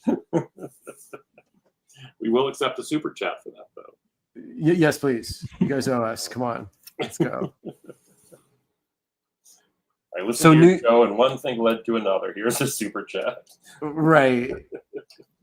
If you're a guy though, and you find a girl who is turned on by our show being on, marry that girl. Yeah. Like that's a weird girl. That's a keeper. That's yeah.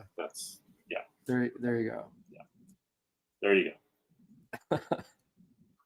So man, New York, any other shows this year? New York, San Francisco, Columbus, Ohio. I think there's a Godzilla convention in San Francisco this weekend. Oh, so I'm that's fun. there for a couple hours. Maybe sign some stuff. Maybe just walk in and go, "Why do I do this to myself?" and then leave. We'll find out. Right. Man, I miss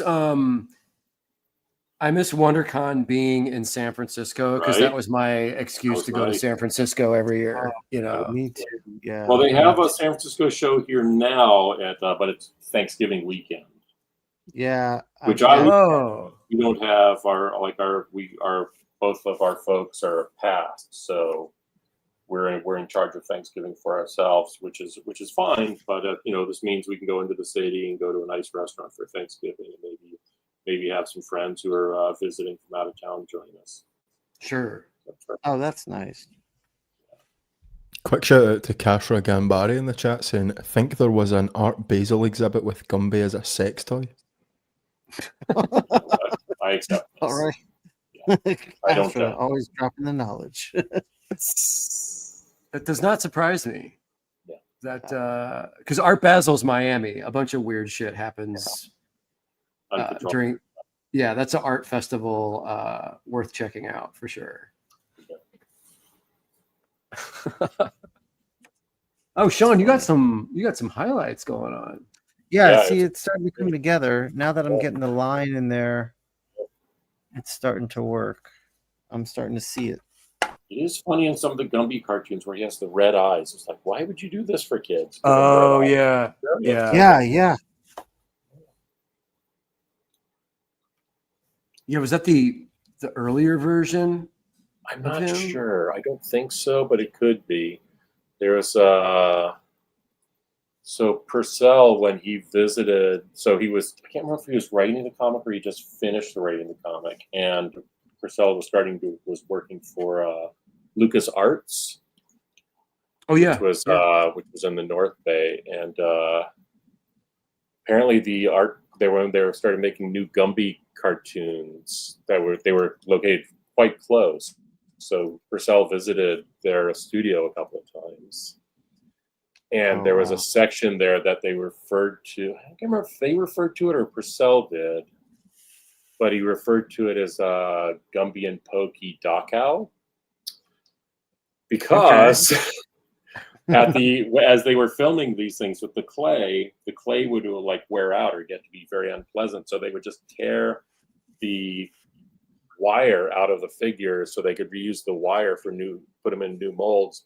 And there was just a vast pile of green bodies and orange bodies of Pokey. Oh yeah. Okay.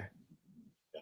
Probably disturbing to see that. Thinking about it now, and especially phrasing it that way, which I probably didn't need to share here today, led to or maybe Steve Purcell's cancellation. Let's cancel Steve Purcell, not me. I'm just spreading the news. It's not my fault.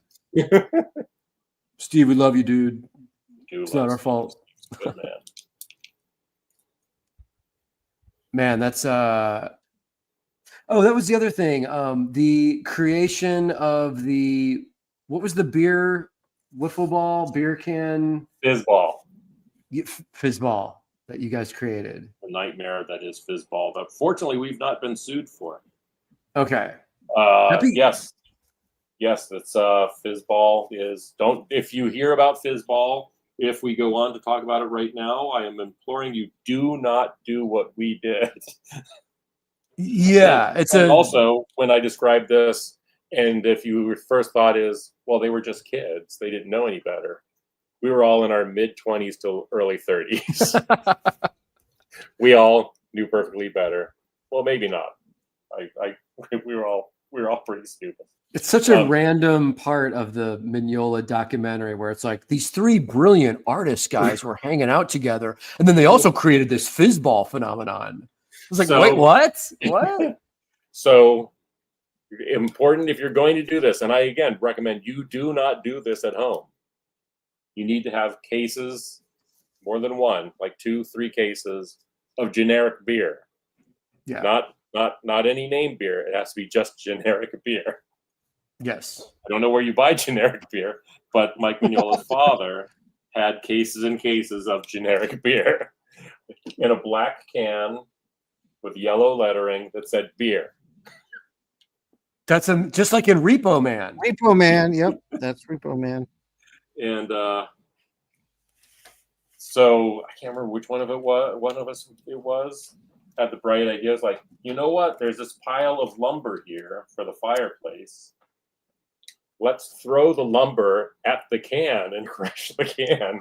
And we're all comic book artists, so we could all throw the log about 3 feet. Not the awesome display we thought it would be. Then one of us, I don't remember which one, said, "Hey, Mike's dad has a axe handle with no axe head on it. We could throw the beer at us and hit it with the axe handle." And where is Mike's younger brother Scott here so he can throw the cans, because none of us want to have metal shards being batted towards us. Yeah, it is So we got lots of amazing amazing effects. You could hit the can just right, knock the entire body out of the can, and just leave the can lid spinning off into space with a glorious fountain of beer. But you don't want this beer to touch your skin because it burns. Because it's generic beer. Oh my god. It was Generic beer burns the skin, kids. Be careful. Yes, you have to be careful. It's an exfoliant, yes. It is a beautiful random thing that's in that documentary, though, of just kind of out of nowhere, like. But it's a cool it's a cool glimpse at your guys' friendship, though. It's you know, it's like, yeah, guys are always idiots at some point in their life or friendship or whatever. Age makes no difference. Right. Just quickly, guys, we got another $2 super chat from Phoenix Gutierrez, who says, tips for drawing backgrounds and big monsters for Arthur. Again. Appreciate that. Thank you so much. I think he's asking for tips. Oh, don't do it. Really depends on what you're going for. Depends on what you're going for, actually. Mr. Burton had a very good suggestion, which I quite happily took when I was working on the first Gumby comic. And I'm not going to be able to remember the writer artist on this series, but there was a series called Jigs and Maggie, which I think it also at some point came to be called Bringing Up Father. Oh, yeah. I do know that title. Yeah. And the drawing style for the main characters in this, Jigs and Maggie, was very simple, very cartoonish. But the backgrounds were drawn very nicely. Like all the buildings look, like cartoonish buildings, but very well drawn. All the foliage in the background, very nicely drawn. And that was a big inspiration for me, not just on Gumby, but on other stuff. I really liked having those kind of backgrounds that have levels to them and bring shades of gosh, it's hard to I'm not sure how to say it. When I was first trying to draw like this, most of my stuff was black and white, and I was trying to suggest colors and tones with just being black and white. Right. I don't know if that makes any sense, but it was what I was going for, and never really stopped. Whatever part of my brain that makes me insane, I suppose. Dude, and check out like this background, the double page spread in the Gumby Winter Fun Special with the construction, like the cavernous. You've got the cavernous territory, the buildings, all the construction trucks, the vehicles, and all the characters in there. That's awesome. A lot going fun on. Stuff. Steve asked for a lot of fun stuff in there. I think there's also a nice double page spread of the monsters fighting in Japan. I think. Yes. And that's just ridiculous. There we go. And also there's he suggested that Santa Claus be based on Sean Connery. Yes. From The Man Who Would Be King, which was pretty funny. Yeah, there he is. Yeah, very obvious. Yeah. Yeah. So someone recently sent me something about me and Godzilla, and they sent an AI generated image of me holding a Godzilla toy, and they made me look like Sean Connery. So I was pretty pleased. Oh, wow. Oh, Arthur, this disturbed me when I was a teenager reading this, when Gumby and Pokey are sort of melting. Oh, no, the little girl holding them in a bucket on the next page. That upset me. And then also, man, one thing we didn't talk about, but you were also one of the first artists that I was like, oh, you can draw sexy girls. Like you can, because in comics at that time, especially in a Gumby comic, why would there be those girls there? Right. I hadn't discovered like Dave Stevens yet, or maybe Frazetta. I don't know. But seeing your women, there was something else going on where I was like, oh, I like that. There's something I've been alluring. Hearing more of that now. I'm not exactly sure why now, but we were we were in Como a few years. There was a fellow who had bought one of the New Mutants pages, and it was one of the pages that had Ilyana in her white bikini. And I don't remember exactly how he said it, but he brought it to Joyce and I, and he showed us this page he just bought and said, this. When I bought this comic, this was the day I realized I was heterosexual. Oh, okay. Yeah. Like, cool. Yeah. Yeah. It's yeah, I mean the drawings can spark some feelings if you're a young person. And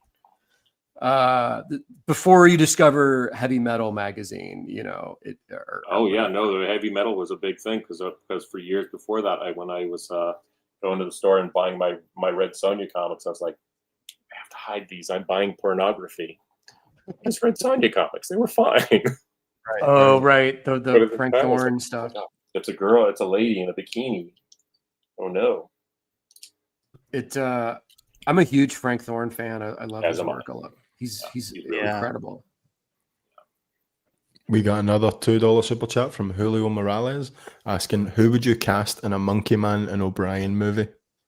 Oh gosh, it's hard to say now, isn't it? There's so many good people. I mean, Monkey Man, of course, would just be a voice, unless they decide to abandon the concept entirely and just hire a guy. That would be pretty funny. They just call him Monkey Man. No one knows why. Right. Like years ago, I wanted John Cleese to be the voice of Monkey Man. Oh yeah, yeah. I thought that would have been kind of mostly because I was a big fan of John Cleese. I don't know how great it would have been, but I like the idea of it. I just don't know now. Let's see, there's the kind of very interesting looking red-haired girl who's on the current Alien series. Earth. She's got a really interesting look. I don't know. She'd have to put on some muscle to be Anne O'Brien, but part of what I wanted for Anne O'Brien was that she not be an average pretty girl. I wanted to be kind of different. Oh yeah, she's no nonsense. Yeah, and a little nerdy and buff. Yes, yeah. Yeah, and for Monkey Man, I just don't know now. Like you'd think a voice for him, like a Kelsey Grammer kind of voice would be good, or like the Brain, whoever the name of the guy who did the Brain would have been a very good voice for Monkey Man. Oh yeah, good. yeah. All right, so we're about at the 15-minute mark here. I guess now's a good time to take those questions, Jamie. Good. Let's do it. So the first question that we have, by the way, I think I've got most of the questions that we missed here, and I've abridged most of these questions. There was a lot of compliments mixed in here, Arthur, but I've tried to shorten them down. So the first question from Jim Dixon was, what are Arthur's thoughts on artists at the big two who try and emulate his style? There's not so many of them now as I think there might have been in the past. At the time, I found it baffling because I felt I was still learning what I was doing. Sure. So I thought it was strange that someone would be choosing me. But I mean, I was also influenced by people who were also to some degree kids. Like when I was looking at Barry Smith Conan, especially the early Barry Smith Conan, he was a kid when he was doing that stuff, right? Right. But again, when you're just buying the book, you have no idea about the people who did the stuff. So they're just different humans than you can imagine, or than I could imagine. So when there's people emulating me, I was mostly baffled as to why anyone would want to do that. It's hard to say I was, again, I can't even say that I was necessarily flattered because, again, I didn't know why it was happening. But also one of my superpowers is that I don't always notice it. There's I don't know if you guys know Nick Bradshaw, who's a super nice guy. Yeah. We like Joyce and I like him a lot. But he's one of the guys who for a long time I seemed like I was a pretty strong influence on him. And I think that's fading now. I think he's finding his own spot now. But I didn't even really notice it until Joyce pointed it out. Nick was actually name dropped in the question, but I decided to leave that. Nick is a good guy. We're very fond of Nick. Yeah, Nick's a friend. Nick's a good dude. Yeah, he's a good guy. The next question is from Scott Mercialis. I hope I'm pronouncing that right. He said, what character is Arthur asked to draw the most for commissions, and who is his least favorite character to get asked to do? So I can't really say I have a least favorite. There's some that I'm kind of bored of, and there's some I don't understand. I get asked to draw Black Cat quite a lot, and I have no idea why, because I'm not really associated with that character. Probably the one I've been asked over the years most is probably Wolverine, and as I can draw him almost in my sleep now, he's not too terrible. But those are probably the two current. For a long time, Rogue was the most popular. Oh yeah, and Rogue's hair is a pain. Yeah. So if I don't have to draw too much more Rogue, that would be okay. I wouldn't complain too much. But I don't mind. I'll just charge more. The next question was from Tari Owe 93, who asked, are you ever going to go back to Monkey Man and O'Brien? I would like to. I have a bunch of ideas for things, so it is really a matter of just finding the time to get those things done. But I really enjoy going to the conventions right now, and that does take a chunk of time away. And commissions, it's sometimes hard to turn down the commissions because sometimes that can be very lucrative, and I like money as much as the next fella. Sure. Yeah, but I hope to get back to it. Are you still doing the massive commissions, like the 3 foot by whatever? Like I was seeing. So I haven't done any in a while, but I do have several that I'm supposed to get done. Okay. So I have several of those in the pipeline, and then I also like doing weird things. I don't have it nearby, so I can't show you, but I like doing connecting pieces. So not only is the current run of the Walking Dead Deluxe, all the variant covers I'm doing for that, those all connect, and I think I'm coming up on the 19th cover pretty soon. Oh, damn. Okay. So that's a crazy big thing. And I started doing a drawing of Ultraman monsters, because that's also one of the things I love from. Oh, that's fun. Yeah, and Ultraman is just fun stuff. And I've been drawing the monsters in order of appearance, and I think I've got about 10 of those done. And I'm doing much along the same lines as that Walking Dead piece I was just talking about, where it's just one big long continuing piece. And I don't know how long that's going to go. Wow. But yeah, I like working on the larger pieces, sometimes just for the shock value of it. Yes. It's extremely impressive, man. It's like, wow, how do you... That's just dedication. There's a little bit of how do you do it, and there's also a large chunk of why do you do it? Because they pay. Yeah. So the next question up is from Raul Garderes, who says, do you keep all of your original artwork, and are you thinking of doing an artist's edition of any of your books at some point?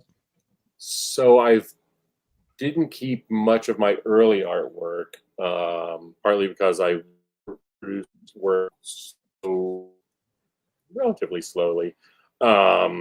And my own artwork, especially at that time, didn't hold much value to me for myself. So I don't have much old stuff. Occasionally I'll pick up stuff I can find at a nice price or for a trade. I've been trying to keep a lot more of my recent stuff. So I have most of the covers I've done over the last few years. So again, trying to keep more stuff. Sure. And next up, from John Somariva, he said, "Oh, John, what up, John?" He said, "John's a good artist from Australia." Go ahead, sorry, John. Oh, of course, yes, I've met him. Yes, he's very good. Yes. Yeah. Hey.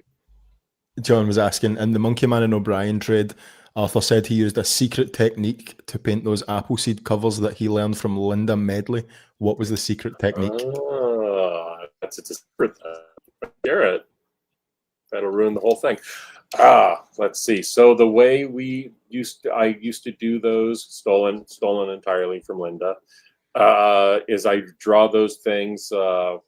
This is actually not what I was saying earlier about how I was painting. This is what I was trying at that I would do the artwork black and white, but with almost no spotted blacks on it. It was basically just line work and not really much rendering. And I would get, just go to the Xerox store, get a big full-size Xerox, and glue that to cardboard and go over that with first with gray Copics, picking out all my lights and darks, all that sort of stuff, and then just going over various with multiple washes of the watercolors. Nice. And then also adding in little bits with markers or colored pencils or whatever I had to hand that made sense at the moment. Dude, we got Dexter Vines in the house tonight. Good Lord. Everyone's coming out. Greetings, Mr. Dexter says, "What up, fellas? And tell Arthur I'm still waiting for that long shot graphic novel." Well, good for you. Which is also funny because I found, so the way I used to do these things, the way I used to do comics is I would draw them very small, about like 3.5 by 5 inches, fully draw them and go over them with laundry markers. So they're basically finished ink comics, but not in the style you would see on a page. They're much, I would say they're cruder. And even at the time, I would send these into Marvel, and Marvel would just say, "We could just publish this. We don't have to. You don't have to finish the whole thing. You could just do this." And I was like, "That's not how I want to be known as an artist." But I have found that process for, it wasn't the graphic novel. No, it was for, I was going to do a whole issue of Marvel Fanfare. So I think it's like 40. So it's 40 pages of a full story that's fully drawn, just as I said, in a crude style. And it's funny looking back on it because I think Annie asked for one of the characters. I think she asked for this, but I could have just done it myself because everyone was, at that time was like super keen on the character Garcia in Aliens. Oh, sure. Yeah. And so there's a character that's clearly just ripped off from that movie. But I should probably share that with Marvel sometime, and they can do a new style Art Adams book that either will be wildly popular or instantly hated by anyone who sees it. So the next question we had was from Phoenix Gutierrez. He said, "What's your process when starting drawing big monsters?" Well, first I try to find some better artist I can copy. Yeah. That doesn't work. I just start hacking away at the paper with my pencils and try to get a shape that I like and try to, I mean, whatever the purpose of the drawing is, try to fulfill that purpose. That was a pretty weird answer, wasn't it? So next up from Michael E. Pritchard, he said, "Ultimate X conclusion, will it happen?" We did our there goes Joyce. She's her dog's barking. She wants to make sure there's no one's killing each other. Probably not from Jeff and I. It's not impossible. I suppose if Marvel were to approach Mr. Loeb and I with a nice offer, we, as previously stated, I like money. I don't know if I was going to go back to X-Men, whether that would be the X-Men I would do. We'll see. Dude, I just saw Ramon Perez is also in the chat. Hey, We got so many cards. Most of these people should know I have nothing useful to say about anything. Ramon, another bearded art stud. Yeah, well, there's that. That's true. So we have 2 more questions. I mean, he's here for you guys. The next one is from Is It Ultimate, who said, "When is Art going to do a Hellboy one-shot?" I actually have an idea for a Hellboy one-shot. We'll see. No plans at the moment. Okay. And our last question is from Phoenix Gutierrez again, who said, "What's your biggest art advice that you would give to an aspiring penciler?" Well, as previously mentioned, take care of yourself. Eat well, get some exercise, take care of your body. one of those things in art that's hard to teach, and I wouldn't know how to do it. But as I think other people have said, there's sometimes part of art is having a personal taste, a personal preference in how things are done. And I'm just trying to be very clear in what you're doing, unlike when I'm trying to talk about this right now. Just try to be, in your drawing, try to be clear in what you're trying to convey, unless what you're trying to convey is something not being clear. Right. Right. Well said. Well said. We did get one more question just right there from Connection Error, who says, did any of your friends' art have an influence on your style? So friends. So I'm going to say no at the very beginning of my career. But fortunately for me, some of those people who were an influence have become friends, which is nice. And as we said earlier, Umberto was a much bigger influence on me in the 90s than he would probably like me to say. Maybe. But yeah, I'm always influenced by other really good artists. I'm always looking at other people's stuff. There's I wish I could name names. I'm always blanking on them at these sort of moments. There's a young lady who draws Sweet Paprika. Oh, sure. Who is just fantastic. I think she does fantastic artwork, and I'm whenever I'm drawing a pretty girl who's also meant to be sort of cartoony or sort of over the top, I might look at some of her artwork.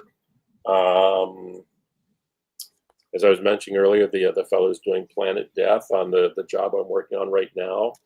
I'm trying to shake up my page layouts, and I think he's doing fantastic work. And also, I just Shawn Murphy's work is currently very inspiring to me. There's so many good people doing this stuff these days. Man. It's amazing. Mirka Andolfo does the Sweet Paprika. She's awesome. Love her stuff. Mirka's great. Really amazing. We did get one more question in here, which I think is a good one. I don't know if we're going to put an end to these questions or we'll be here all night. But, this is the last one. Then I want to see what everyone drew tonight, and then we gotta go. The last question is from Henry Jaremick, who said, "Is there a Marvel character or book that you always wanted to work on but never got the chance?" So I wouldn't refer to any of this as being a career regret, because I've done fine. But when I got into comics, I thought I would draw a lot more comics. I didn't think it would be so many covers or so many commissions. It's partly the evolving nature of comics and the evolving nature of just being a self-employed art person, right? Because when I was a kid, I thought I was going to be, I'm going to be the next regular artist on Conan, or the regular artist on the Fantastic Four, or Spider-Man, or the Hulk, or Batman, or who knows. I always liked the idea of that, and if I have anything that could be described as a regret, it's that I haven't done more of that. Okay. All right. Let's see what everyone drew today. Oh. Yeah. All right. It's hard to see. Shawn, we're starting with you, dude. Wow. Yeah, there's some look. It's an uncomfortable painting, but I learned a lot for Gumby, so that's okay. I learned a lot in doing it, so I'm excited to see what I can do with this technique a little more. How do you get so you taped off the edges on it? So whenever I do that on anything I've put any color on, I peel stuff off I don't want to peel off. How do you do that? Well, what kind of tape are you using? Probably the wrong tape. I usually use like painter's tape or whatever. Yeah, no, painter's tape is good. And what kind of paint? So you're saying it takes? Oh, you know what? You have to peel it off in the right direction very slowly. You have to go like away from the art. If you pull it towards the art, it will lift the stuff with it. So you got to pull away at an angle slowly. That's probably what's happening. Could be. Dude, that piece is awesome, Shawn. Go back to it real quick, Jamie. You can see the Chris influence. Yes, like you can see it. You know. Yeah. His technique. That's awesome, man. Great colors. Really dope. Here's my super weird outer space Oh, that's awesome, dude. Gumby warrior with Pokey hanging Pokey. out. But Pokey. we can't ever have nice things, guys. I can't just draw a cute Gumby. He's got to be I love in this. this. So This is the Gumby I want to read. so I don't know if I did it, but in the later Gumby cartoons that they were making, so I think I was the first guy who drew Gumby with teeth. Yes. wow. Yeah. Yes. I can see that. When they yeah. did the new cartoons, occasionally when he would like grimace or something, he suddenly had those teeth, which of course I just stole from Frank Miller's Dark Knight because I like the way he drew Oh, right. Bruce Yeah. Wayne with all the teeth. I thought that was hilarious. So I had Gumby do that, and so I'm convinced they got that from me. So I think that's my claim to fame on Gumby. I gave him teeth. Yes. That. Awesome. Thank you for doing that, Arthur. Because that You bet. influenced me. Absolutely. I'm here for Yeah. you, man. Thank you. And yeah, let me switch over to this. I of course did not get done because it wouldn't be me if my piece was done on time. Arthur, I was going to say, if anyone out there is publishing a new Gumby book or comic, you can commission art to finish this piece. And I have every intention to finish this. For anyone who follows me on Instagram, I will finish this over the course of the coming days, and I will post it on Instagram when it is finished. I love the planes on that leg in the foreground. That is so cool. That's gorgeous, man. Yeah. Yeah, it's beautiful. Nice. You are a nice gentleman. Wow. Such a thrill to hang out and draw with you, man. Thank you so much for doing this. Likewise, thank you so much for having me. I was all scared and stuff because it's the computer and it's the future and stuff, and I was panicked. It was easy, right? It was easy. It was easy peasy. Yeah, and I think Joyce is only minorly irritated that I took her spot for a few hours. Well, thank you, Joyce. Thank you, Joyce. We'll see you guys in New York. See you in New York. Safe travels, everyone. Thank you, everyone who had nice questions and even terrible questions that Jamie didn't pass on. Well, thank you for doing this, Arthur. This was a real treat. This is definitely one of our best episodes to date. I agree. Best guest ever. Hell yeah. All right. Inkpulp audience, thank you guys for watching. We'll see you next week. Next week, we got Lauren Marshall coming on the show. Oh, hell yeah. That'll be a good show. We're doing Usagi Yojimbo. Perfect. Perfect. Take care, guys.